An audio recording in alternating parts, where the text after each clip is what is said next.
നിങ്ങൾ വള്ളസദ്യ കണ്ടിട്ടുണ്ടോ? ആറന്മുളയിലെ വള്ളസദ്യ.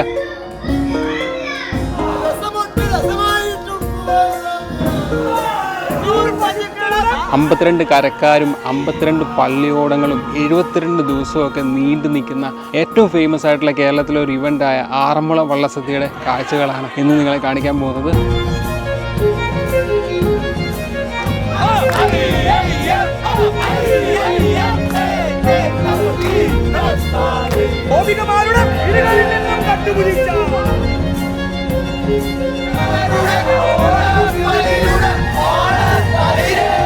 It's me Shameen Shamsuddin. താളവും മേളവും ഭക്തിയും ഒക്കെ നിറഞ്ഞ ആറന്മുള വള്ളസദ്യയുടെ ഒരു കിടിലൻ എപ്പിസോഡിലേക്ക് എല്ലാവർക്കും സ്വാഗതം. ഈ പഞ്ചപാണ്ഡവരിൽ മധ്യമ പാണ്ഡവനായ അർജുനനാൽ പ്രതിഷ്ഠിതമായ വിഗ്രഹമാണ് ഇവിടെ ഉള്ളതെന്നാണ് ഐതിഹ്യം. ഭഗവാൻ പാർത്ഥസാരഥിയാണ് ഇവിടുത്തെ പ്രതിഷ്ഠ. അദ്ദേഹം നിലയ്ക്കൽ ഉണ്ടായിരുന്ന ഒരു ക്ഷേത്രത്തിൽ അവിടുത്തെ ഒരു പ്രതിഷ്ഠയായിരുന്നു ഇവിടുത്തേതെന്നും അതിനുശേഷം അവിടെ നിന്ന് അദ്ദേഹം 6 മുളകളിൽ ഇവിടെ അടുത്തുള്ള വിളക്കുമാട് എന്ന സ്ഥലത്ത് എത്തപ്പെടുകയും അതിനുശേഷം ആറന്മുള ക്ഷേത്രത്തിൽ പ്രതിഷ്ഠിതനായി എന്നുമാണ് ഐതിഹ്യം ഉള്ളത്. ആറുമുള അതിലേറി വന്നുപെട്ട സ്ഥലത്തിന് ആറന്മുള എന്ന നാമം പ്രസിദ്ധമായി. ഇവിടുത്തെ ഏറ്റവും മുഖ്യമായ വഴിപാടാണ് ആറന്മുള വള്ളസദ്യ. ഈ വർഷം ഏതാണ്ട് 500-ലധികം വള്ളസദ്യകൾ നടത്തപ്പെടുകയുണ്ടായി. അഭീഷ്ടവരദായനായ ആറന്മുളേശന് ഏറ്റവും ഇഷ്ടപ്പെട്ട വഴിപാടായിട്ടാണ് വള്ളസദ്യയെ കണക്കാക്കപ്പെടുന്നത്. ഒരു വള്ളസദ്യ നടത്തുന്നതിന് ഏതാണ്ട് 1,15,000 രൂപയോളം ചെലവ് വരുന്നുണ്ട്. നമ്മൾ 52 കരകൾ ഈ ആറന്മുള പള്ളിയോട സേവാ സംഘത്തിൻ്റെ പേരിലുണ്ട്. 52 കരകളിൽ നിന്നുള്ള വള്ളങ്ങളാണ് ഇവിടെ എത്തുന്നത്. ഈ വള്ളങ്ങളിൽ ഏതെങ്കിലും ഒരു വള്ളത്തിന് നമ്മളൊരു വഴിപാട് നേരുന്നു, ആ വള്ളത്തെ നമ്മൾ ക്ഷണിക്കുന്നു, ആ വഴിപാട് നേരുന്ന ആൾ ക്ഷണിക്കുന്നു. അവർക്ക് എല്ലാവിധ ആചാരങ്ങളോടും കൂടി അവരെ ഇവിടെ സ്വീകരിച്ച് ഇവിടെ അവർക്ക് വേണ്ട സൽക്കാരങ്ങൾ നൽകി ഉത്തമമായ ഒരു വള്ളസദ്യ 64 വിഭവങ്ങളോടുകൂടി നടത്തപ്പെടുന്നു. ജൂലൈ 21 മുതൽ ഒക്ടോബർ 2 വരെയാണ് ആറന്മുള വള്ളസദ്യ ഈ വർഷം നടന്നത്. ആറന്മുള വള്ളസദ്യയിൽ പാടി ചോദിക്കുന്ന വിഭവങ്ങൾ ഏറെയുണ്ട്. ഏതാണ്ട് 10-20ഓളം വിഭവങ്ങൾ അങ്ങനത്തെ ഇതും അല്ലാതെ 10-40 വിഭവങ്ങൾ എല്ലാം കൂടി 64 വിഭവങ്ങൾ അതിൽ മേളിലോട്ട് വരും ആറന്മുള വള്ളസദ്യയിൽ പാടി ചോദിച്ചും മറ്റും മേടിക്കാറുണ്ട്. ഇത് നടത്തി ഈ വള്ളക്കാരെ യാത്രയാക്കുന്നതോടുകൂടി അതിൻ്റെ ആചാരം തിരിയാണ്. ഭഗവാൻ പാർത്ഥസാരഥി അന്നദാന പ്രഭുവാണ്. ഭജന സദ്യ, വള്ളസദ്യ, അഷ്ടപുരോഹിനി വള്ളസദ്യ, നിരവധി അന്നദാനം കൊടുക്കുന്ന ഒരു തേവരാണ് തിരുവാറന്മുള തേവര്, ആ തിരുവാറന്മുളയപ്പൻ.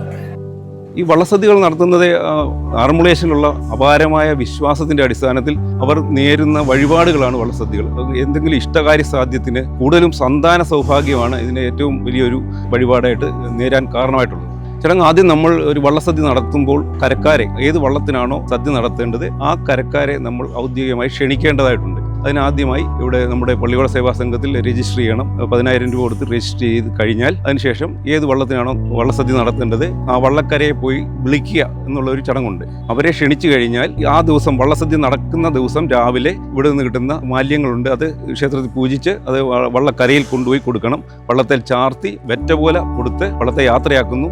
തിരികെ അവർ ഇവിടെ ഈ കടവിലെത്തി, മധുക്കടവ് എന്ന് പറയുന്ന നമ്മുടെ ക്ഷേത്ര കടവിലെത്തി വള്ളത്തെ സ്വീകരിക്കുന്നു. അഷ്ടമംഗല്യങ്ങളും മറ്റും വെച്ച് താലപ്പൊലിയോടുകൂടി അവരെ സ്വീകരിച്ച് അവരെ ക്ഷേത്രത്തിലേക്ക് കൊണ്ടുവരുന്നു. കൊണ്ടുവന്നതിന് ശേഷം അവർ ക്ഷേത്രത്തിന് വലം വയ്ക്കുന്നു. വലം വെച്ച് അതിനുശേഷം അവർക്ക് സദ്യ പന്തലുകളിലേക്ക് അവരെ യാത്രയാക്കുകയും അവിടെ വെച്ച് വിഭവ സമൃദ്ധമായ സദ്യ നൽകുകയും ചെയ്യുന്നു.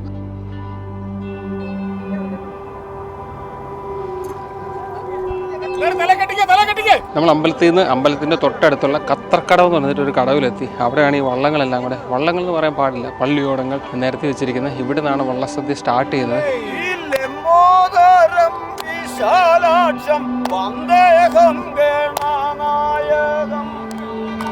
രാവിലെ തിരുവാറന്മുളയപ്പൻ്റെ തിരുമുമ്പിൽ പറ എല്ലാ സമർപ്പണങ്ങളെല്ലാം കഴിഞ്ഞു. ഇനിയും ഇവിടെ നിന്നും വഴിപാട് നടത്തുന്ന ആൾക്കാർ വന്നിട്ട് നമ്മളെ പള്ളിയോടത്തിനെ യാത്ര അയക്കുകയാണ്. യാത്ര അയച്ച് നമ്മൾ ആ പള്ളിയോടമായിട്ട് ആൾക്കാരുമായിട്ട് പോയി അവിടെ തിരുവാറന്മുളയപ്പൻ്റെ കടവിൽ ചെല്ലും. അവിടെ നമ്മളെ അവർ സ്വീകരിക്കും. അതും അഷ്ടമംഗല്യം വെറ്റ പോലെ കാര്യങ്ങളെല്ലാം തന്നിട്ട് നമ്മളെ സ്വീകരിച്ച് താലപ്പൊലി വാദ്യമേളങ്ങളോടുകൂടി അകത്തേക്ക് ആനയിക്കും. അതായത് കൺസെപ്റ്റ് എന്ന് വെച്ച് കഴിഞ്ഞാൽ ഭഗവാൻ വള്ളത്തിൽ വരുന്നു എന്നുള്ളതാണ്. അതായത് പള്ളിയോടെ കരയിൽപ്പെട്ടവർ കൂടെ ഭഗവാൻ ഉണ്ടെന്നുള്ള കൺസെപ്റ്റാണ്. അപ്പോൾ ഭഗവാനെ സ്വീകരിച്ചുകൊണ്ട് പോകുന്നു എന്നുള്ളതാണ്.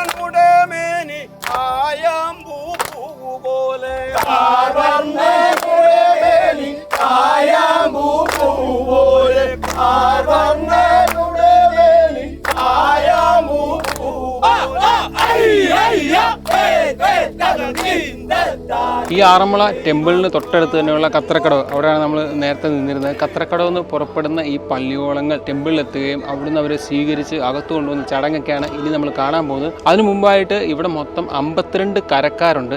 52 കരക്കാർക്ക് മിനിമം 52 പള്ളിയോടങ്ങളുണ്ട്. പള്ളിയോടം എന്ന് പറഞ്ഞാൽ ഈ ചുണ്ടൻവള്ളത്തിൻ്റെയൊക്കെ വേറൊരു വകഭേദമാണ്. പക്ഷേ ചുണ്ടൻവള്ളമല്ല, ഇത് കുറച്ചുകൂടെ ഹാൻഡിൽ ചെയ്യാനൊക്കെ ഈസിയാണെന്നാണ് ഇവിടുത്തെ ആൾക്കാർ പറഞ്ഞത്. മൊത്തം 52 കരക്കാർക്ക് 52 മിനിമം പള്ളിയോടങ്ങളുണ്ട്. പക്ഷേ അതിൽ മാക്സിമം 14 മാത്രമേ സദ്യക്ക് പങ്കെടുക്കുകയുള്ളൂ. അതിലിപ്പം നമുക്ക് മൊത്തം 9 വള്ളങ്ങൾ അവിടുന്ന് ഇവിടുന്നൊക്കെ ആയിട്ട് വരുന്നുണ്ടെന്നാണ് അറിയാൻ കഴിഞ്ഞത്. ഇന്നത്തെ ഈ ദിവസം ഒരു 3-4 ദിവസമൊക്കെ കഴിഞ്ഞാൽ ഈ പരിപാടി നിൽക്കുകയാണ്. ഇനി അടുത്ത വർഷം കർക്കിടക മാസം 15-ാം തീയതിയോടെയൊക്കെയാണ് അടുത്ത വള്ളസദ്യക്കുള്ള തുടക്കങ്ങൾ ഇവിടെ കുറിക്കുന്നത്.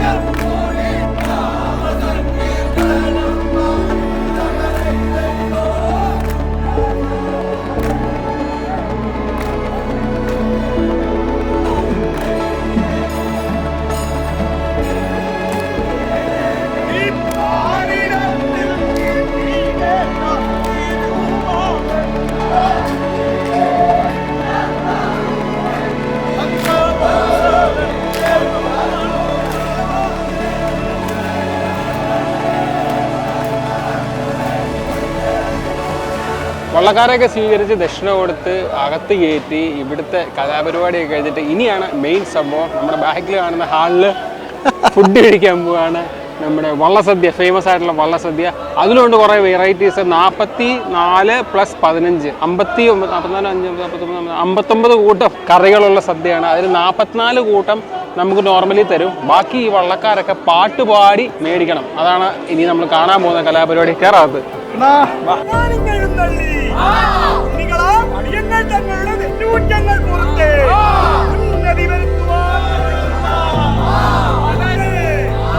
ഗോപികമാരുടെ വീടുകളിൽ നിന്നും കട്ടുപുതിച്ച അറുവെണ്ണ അടിയന്നു നിന്ന് കുടമാണ് തന്നെ ഇഞ്ഞു തന്നിടേണം.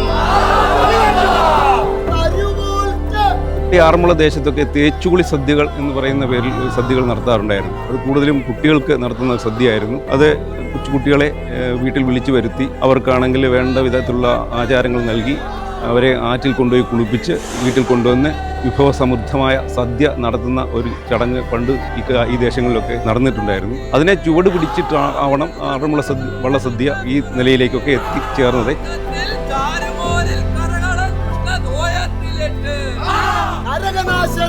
പിന്നീട് വള്ളസദ്യകളൊക്കെ തന്നെ ഓരോ കരകളിലായിട്ടൊക്കെ പണ്ട് നടത്തുമായിരുന്നു. അത് പിന്നെ പള്ളിയോട സേവാ സംഘം എന്ന് പറയുന്ന ഒരു സംഘടന നിലവിൽ വന്ന് അത് വളരെ ശക്തമായ രീതിയിൽ അതിൻ്റെ പരിപാടികളൊക്കെ മുമ്പോട്ട് പോയ സമയത്ത് അതിന് ഒരു ഏകീകൃത ഭാവം വരികയും ആറന്മുള ക്ഷേത്രത്തിൽ വെച്ച് തന്നെ ആ വള്ളസദ്യകളൊക്കെ നടത്തുന്ന ഒരു സാഹചര്യം ഉണ്ടാവുകയുമാണ് ചെയ്തത്. ഓരോ വർഷവും വള്ളസദ്യകളുടെ എണ്ണം വർദ്ധിച്ചു വരികയാണ്. നേരത്തെ എൻ്റെ ഒരു ഓർമ്മയിൽ ഒരു 200 വള്ളസദ്യകളൊക്കെ ആയിരുന്നു മുമ്പ് നടന്നു. അതിനിപ്പം വർദ്ധിച്ച് ഇപ്പോൾ ഏതാണ്ട് 500-ന് മീതെ വള്ളസദ്യകൾ നടക്കുന്നുണ്ട്. അതിൻ്റെ അർത്ഥം 500ഓളം ആൾക്കാർക്ക് ഇതിൻ്റെ പ്രയോജനം ലഭിച്ചിട്ടുണ്ട് എന്നുള്ളതാണ് അതിൻ്റെ മനസ്സിലാക്കാൻ കഴിയും.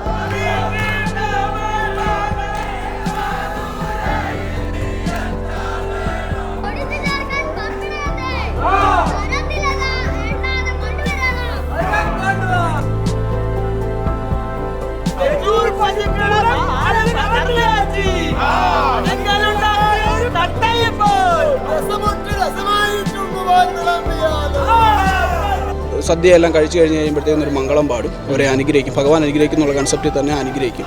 അതിനുശേഷം നമ്മൾ രാവിലെ നിറച്ചു വെച്ച നിറപറ നമ്മൾ മറിച്ചതിന് ശേഷം തിരിച്ച് നമ്മളെ അതേ അഷ്ടമംഗല്യം വിളക്കുകൾ താലപ്പൊലികളൊക്കെ ആയിട്ട് നമ്മളെ കൊണ്ടുവന്നിട്ട് തിരിച്ച് യാത്ര അയക്കുന്നു. നമ്മൾ തിരിച്ച് നമ്മുടെ കരയിലേക്ക്. വള്ളസദ്യയൊക്കെ കഴിഞ്ഞ് പുറത്തിറങ്ങിയ വള്ളക്കാരെയും കരക്കാരെയൊക്കെ ഇനി യാത്ര അയക്കുന്ന ഒരു ചടങ്ങിലേക്കാണ് നമ്മൾ കടക്കാൻ പോകുന്നത്. നമ്മൾ വന്ന വഴിയിലൂടെ തന്നെ നമ്മൾ കയറിയല്ലേ, ആ പടവുകളിൽ വെച്ചിട്ട് ഇവർക്ക് യാത്രാമംഗളങ്ങളൊക്കെ മൊഴിഞ്ഞ് അവരെ ആ വന്ന വള്ളത്തിൽ വന്ന പള്ളിയോടത്തിൽ തന്നെ തിരിച്ചയക്കുന്ന കാഴ്ചയോടെ ഈ ഒരു ചടങ്ങ് ഇവിടെ അവസാനിക്കുകയാണ്.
പിന്നെ ഇതിൽ നേരിട്ട് ബുക്ക് ചെയ്തിട്ട് ആർക്കും വേണമെങ്കിലും ഈ വഴിപാടിൽ പാർട്ടിസിപ്പേറ്റ് ചെയ്യാൻ പറ്റും. അതിന് പള്ളിയോട സേവാ കമ്മിറ്റി എന്ന് പറഞ്ഞിട്ട് ഒരു കമ്മിറ്റി ഇവിടെ ഉണ്ട്.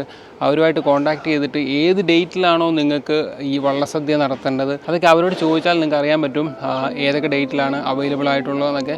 ഒരു 2-2.5 മാസം നീണ്ടു നിൽക്കുന്ന വലിയൊരു ഉത്സവം പോലെയാണ് ഈ വള്ളസദ്യ. അപ്പം അതിലേതെങ്കിലും ഒരു ഡേറ്റ് ചൂസ് ചെയ്തിട്ട് നിങ്ങൾക്ക് വരാവുന്നതാണ്. പിന്നെ ഇതിന് ഏകദേശം കോസ്റ്റൊക്കെ ഞാനിവിടെ അന്വേഷിച്ച് പറയാൻ കഴിഞ്ഞത് 250 പേർക്കൊക്കെ ഉള്ളൊരു സദ്യ 1.25 ലക്ഷം രൂപ ആ റേഞ്ചിലൊക്കെ ആണെന്നാണ് അറിയാൻ കഴിഞ്ഞത്. അതിൽ ഒരു 10-20-25,000 രൂപയ്ക്ക് ദക്ഷിണയായിട്ട് വള്ളക്കാർക്കും ബാക്കി സദ്യക്കുള്ള ചിലവായിട്ടൊക്കെയാണ് കണക്ക് കൂട്ടുന്നത്. അർജുനൻ നിർമ്മിച്ചു എന്ന് കരുതപ്പെടുന്ന ഈ ഒരു അമ്പലത്തിലെ പ്രതിഷ്ഠ മഹാവിഷ്ണുവിൻ്റെതാണ്, അല്ലെങ്കിൽ ശ്രീകൃഷ്ണനായിട്ടൊക്കെയാണ് ഇവിടെയുള്ളവർ കരുതപ്പെടുന്നത്. നമ്മുടെ ഗുരുവായൂരുള്ള ആ ഒരു സെയിം രീതിയിലുള്ള കാര്യങ്ങളൊക്കെ തന്നെയാണ് ആറന്മുള ടെമ്പിളിലുള്ളത്. പക്ഷേ ആറന്മുള ടെമ്പിളിലെ പ്രതിഷ്ഠ ഏറ്റവും വലിപ്പം കൂടിയതാണ്, കേരളത്തിലെ ഏറ്റവും വലിപ്പമുള്ള വിഗ്രഹമാണെന്നാണ് അറിയാൻ കഴിഞ്ഞത്. നമ്മുടെ മഹാഭാരതത്തിലൊക്കെ ഗീതോപദേശം നൽകുന്ന സമയത്ത് ശ്രീകൃഷ്ണൻ പൂർണ്ണരൂപിയായിട്ട് അർജുനൻ്റെ മുന്നിൽ പ്രത്യക്ഷപ്പെട്ടു. ആ ഒരു സെയിം രൂപത്തിലുള്ള ഒരു വിഗ്രഹമാണ് ഇവിടെ ഉള്ളതെന്നാണ് അറിയാൻ കഴിഞ്ഞത്.